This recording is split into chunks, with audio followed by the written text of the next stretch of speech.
ببینید دوستان، در اتصالهای عرفان کیهانی که همون فرادرمانی و انواع اتصالها هست، گفتیم شعور کل، هوشمندی عظیم کیهانی قراره بیاد بر روی وجود ما، اجزاء شعوری ما، رفع ترمیم و اصلاح و عملکرد انجام بده. درست شد؟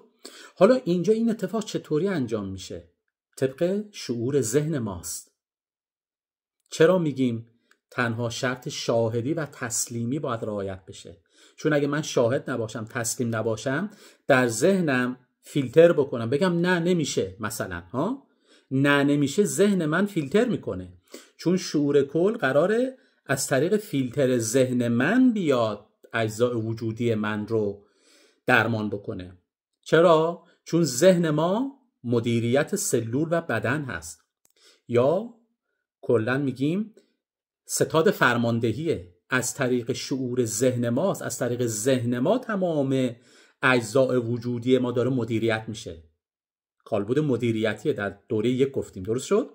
به خاطر اینه که میگیم باید تنها شرط باید شاهد و تسلیم باشیم، قضاوت نکنیم. آقا نمیشه. وقتی که شما میگی نه رو میزنی نمیشه، خب شعور ذهن شما فیلتر میکنه، خب ناخودآگاه شما میگه نمیشه دیگه.